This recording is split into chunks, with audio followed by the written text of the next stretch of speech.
berdoa. Berdoa mulai. Doa selesai. Minggu lalu kita sudah belajar terkait dengan bab 2, yakni iman kepada Allah, yaitu terkait dengan Asmaul Husna. Masih ingat ya Asmaul Husna ya? Jumlah Asmaul Husna ada berapa? 99. Pintar sekali, berarti masih ingat dengan pelajaran minggu lalu. Minggu ini kita belajar di bab baru. Bu Dewi sudah menampilkan PowerPoint di sini materi terkait apa yang akan kita pelajari hari ini. Bisa dilihat semuanya ya? Bisa. Coba kita lihat masing-masing. Ibadah apa saja yang bisa kita laksanakan di dalam masjid? Kira-kira apa ya? Sholat, mengaji, zikir, terus banyak sekali ya, sholat, ngaji, zikir, perkumpulan dakwah juga bisa dilakukan di dalam masjid, banyak sekali. Tapi hari ini kita fokus kepada sholat dan juga zikir, ya. Oke, sebelumnya boleh diambil pertanyaan dulu. Menurut kalian ya, apa saja manfaat yang kita rasakan setelah melaksanakan sholat dan zikir secara rutin? Kira-kira apa yang kamu rasakan? Hati menjadi tenang. Kita menangkan masalah itu kayak biasanya. Oh iya, jadi semua kita lagi ada masalah, kita selalu nih sholat dan zikir dengan teratur. Apalagi ketika mendapatkan masalah, kita lebih gencar melaksanakan sholat dan zikir sekaligus sholat sunnahnya. Yang kita rasakan saat itu adalah hati menjadi tenang. Jadi ada pengaruhnya ya.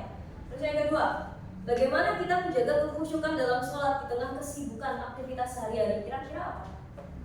Bagaimana caranya kita agar khusyuk meskipun kita dihadapi dengan rutinitas yang sangat padat, banyak PR, belajar, ulangan, ujian. Kira-kira bagaimana cara bisa khusyuk?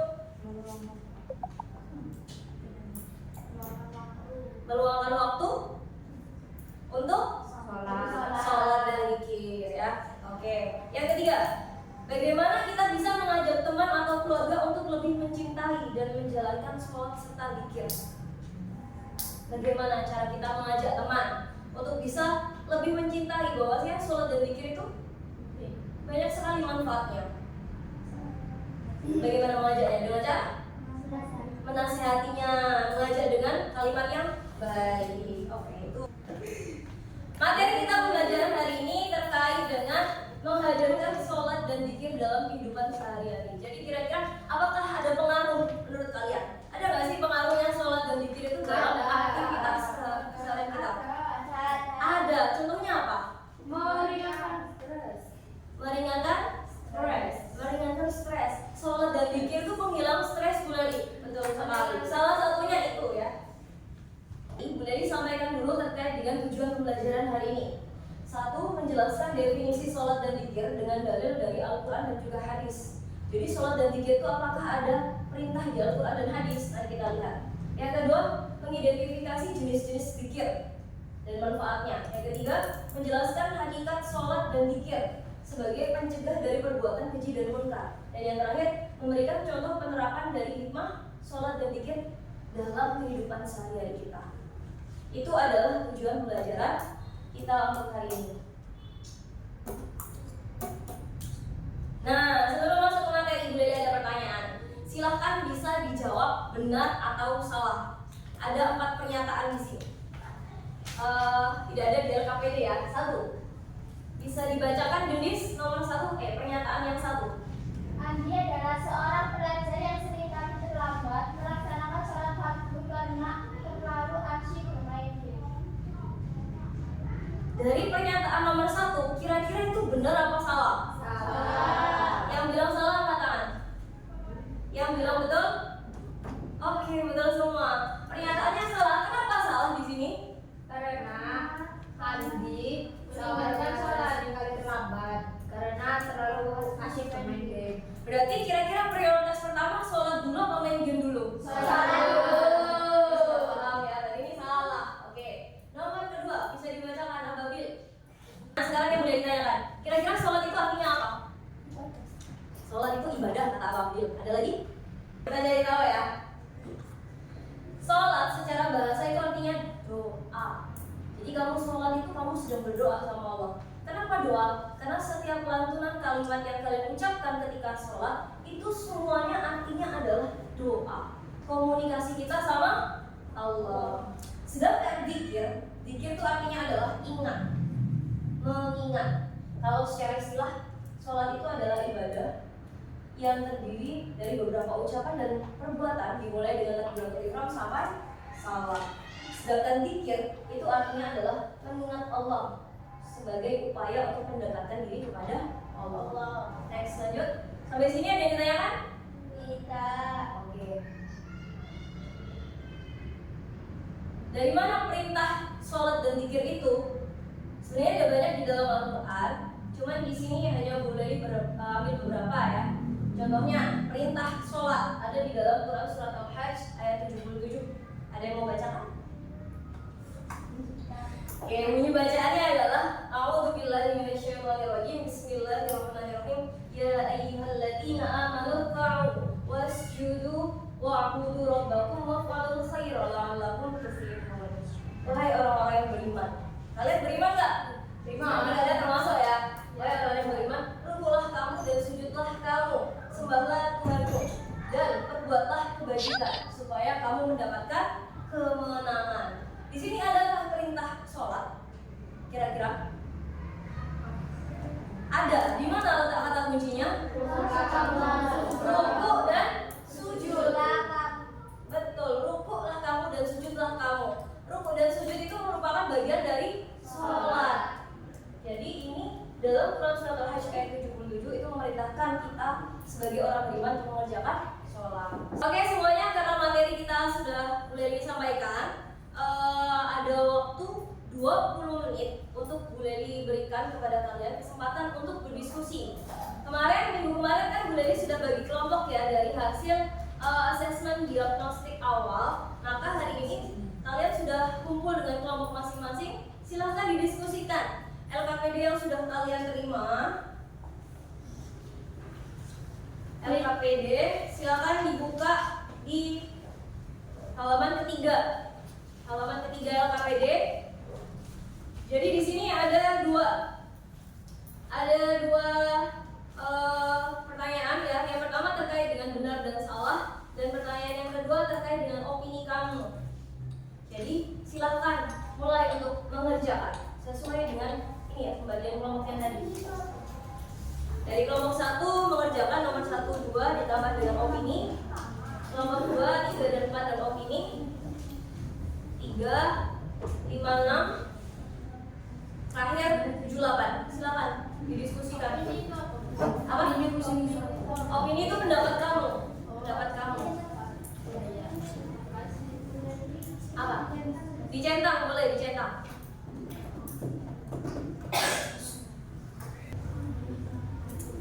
Silakan kalau mau buka buku paket juga nggak apa-apa untuk mencari jawaban ya. Bawa buku paket atau bawa Al-Quran, silakan dibuka.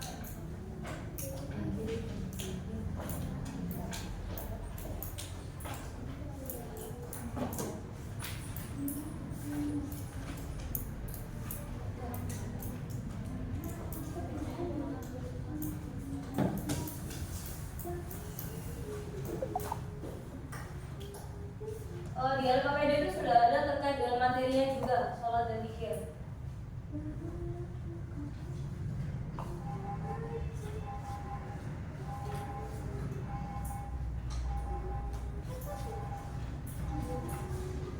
Ini pertanyaan benar dan salah. Silakan dikerjakan sesuai dengan kelompoknya, terus ditambah dengan opini yang terakhir.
1. Kansi dari kecil sampai sekarang tidak. Ya, itu dari kelompok 1. Ada yang ditanyakan?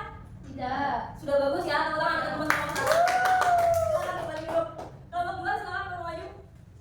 Dari kelompok 2 adakah yang ditanyakan? Tidak. Tidak ada. Sudah bagus ya, betul semua. Tepuk tangan untuk kelompok 2. Next, silakan terima kasih. Untuk kelompok 3 silakan maju. Pertanyaan salah. Salah, oke betul. Sip, untuk kelompok 3 tepuk tangan. Kelompok 4 silakan yang tadi kelompok 4 maju ke depan. Dan salah satu. Benar. Oke, betul. Terima kasih ke kelompok 4 tangan tepuk tangan. Silakan kembali ke kelompok 4. Oke, karena presentasi semuanya sudah baik, kira-kira kalian sudah bisa memahami terkait dengan materi pembelajaran hari ini ya.